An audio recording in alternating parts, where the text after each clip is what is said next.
it's Mrs. Price, and I'm back with your week 6 packet. We are going to focus on Wednesday's lesson, and we're leaving similes, and now we're going to focus on metaphors. So I made this new anchor chart for you. I thought this was really, really great. I know I've been talking a lot about figurative language, which I love to say is just a play on language, right? But this is great because this says figurative language is when the words go beyond their literal meaning. Authors use figurative language to communicate ideas in a fun way. So again, yeah, it's a fun play on words. But it's when authors get really, or when we get creative, right? And we go beyond their literal meaning. So again, just to review similes, it's a comparison, right, of two things, and one is real and one is imaginary, and we use like or as to make that comparison. Now, remember, we talked about the imaginary being that if I'm comparing, let's just look at the example that they gave us. She is as sweet as pie.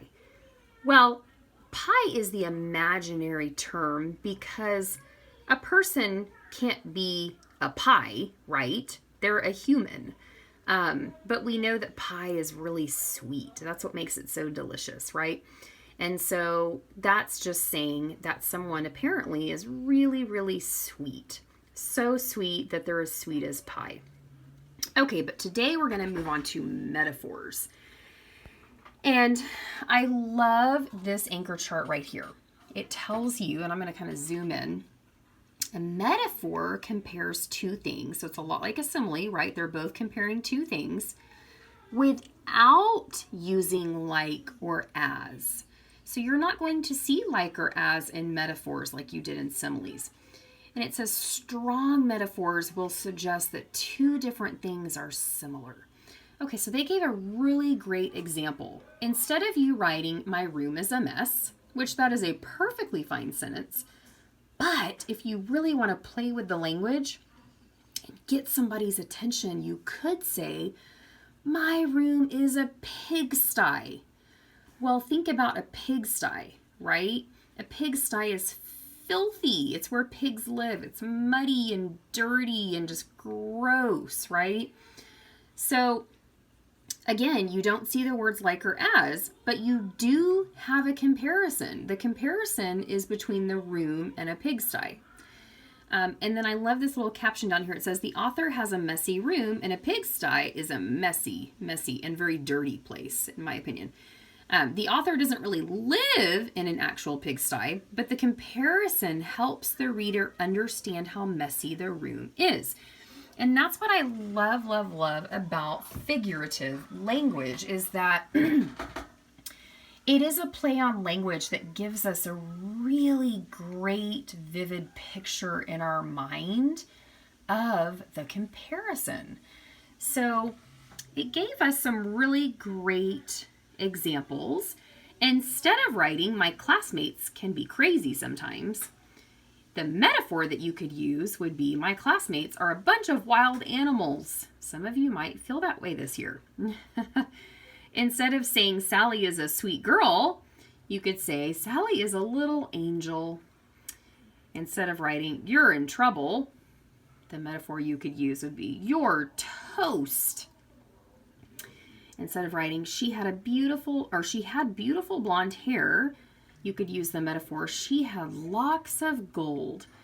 So again, all of these metaphors right here, including the pigsty one, it gives us a fun visual, right, of the comparison that the author is making. So taking this knowledge now of metaphors, we're going to come over here to your Wednesday worksheet.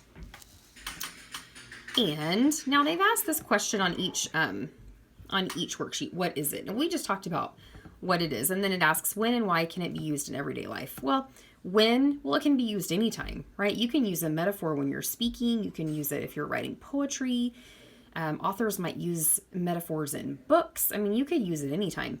And why can it be used in everyday life? Well, why? That's a great question. Why? Because it's a play on language. It makes language fun, right? It makes reading more enjoyable and more engaging when authors use metaphors. And then this is that really technical definition. A metaphor is a rhetorical figure that consists of identifying a real term with an imaginary one. So there is a similarity between both of these, the real and the imaginary. The imaginary term replaces the real one, therefore a connector is not needed. So that's really, really complicated. I kind of like the definition over here better. I think it's a little more fourth grade friendly. But all this is saying is that you're going to see a real term and you're also going to see an imaginary one, just like you did in a simile. It doesn't need a connector, though. It does not need a connector, that like or as. And the imaginary term is replacing the real term. Okay, so let's just look at this very first example. It says dusk, a soothing mango curtain. So dusk is the real term that they're comparing to a soothing mango curtain.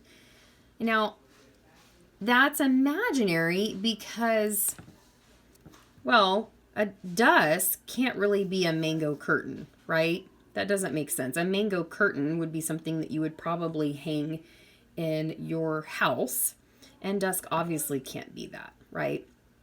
But that's what makes it an imaginary term. It's just a comparison.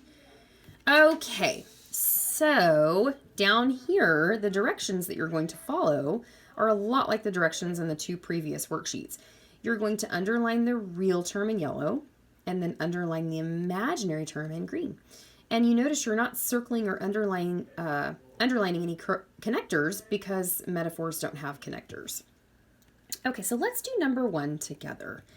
It says, streams of gold falling from her head framed her angelical face. Ooh, I love that. Let's read that one more time. Streams of gold falling from her head framed her angelical face. Ooh, isn't that pretty? That is figurative language. I love that. It's a play on our language to give us a fun, get a good visual in your mind of what that looks like.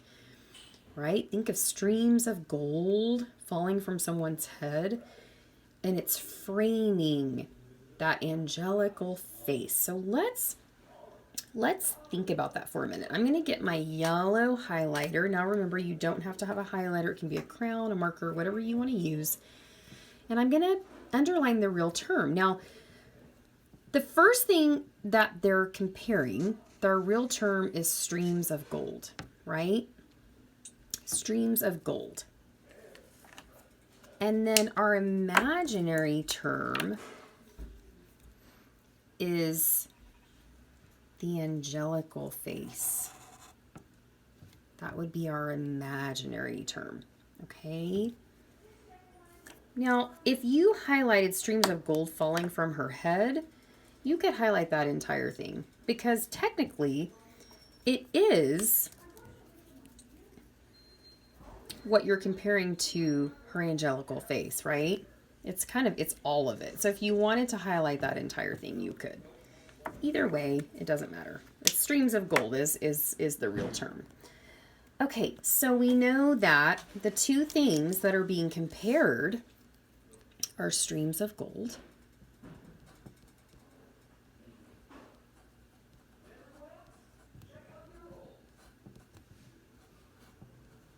and her angelical face.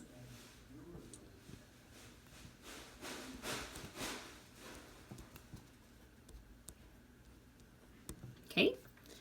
And what does this mean? Streams of gold falling from her head framed her angelical face. Well, think about what falls from your head. Your hair, right? So what color is her hair? If it's streams of gold, she probably has blonde hair, right? So I might say she has beautiful, because if it's being compared to gold, beautiful blonde or golden hair could even say golden hair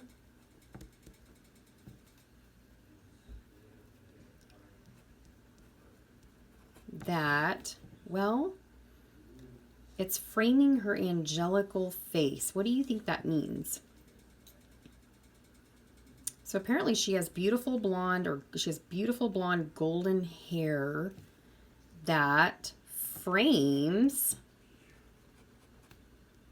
or you could say outlines, because our hair outlines our face, right?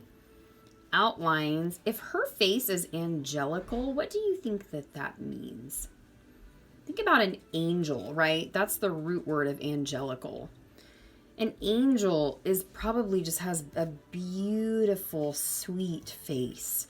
So I'm going to say that it frames or outlines her beautiful,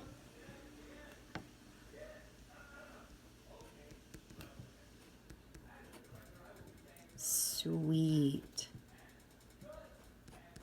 face. Okay. So again, streams of gold falling from her head framed her angelical face. So what does it mean? She has beautiful blonde golden hair that frames or outlines her beautiful, sweet face.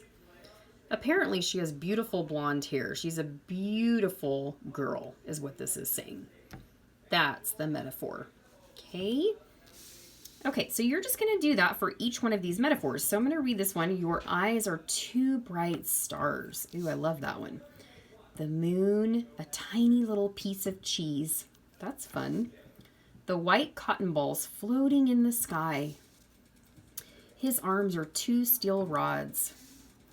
Your hands are two icebergs. And then you get to write your own. How fun. So have fun with that one. And if you have any questions or you're confused by metaphors, you know where to find me. I'll be happy to help you out. Otherwise, have fun with this. Don't overthink it. Just kind of have fun with it. And I will see you tomorrow for Thursday's worksheet on metaphors. All right, guys. See you later. Bye.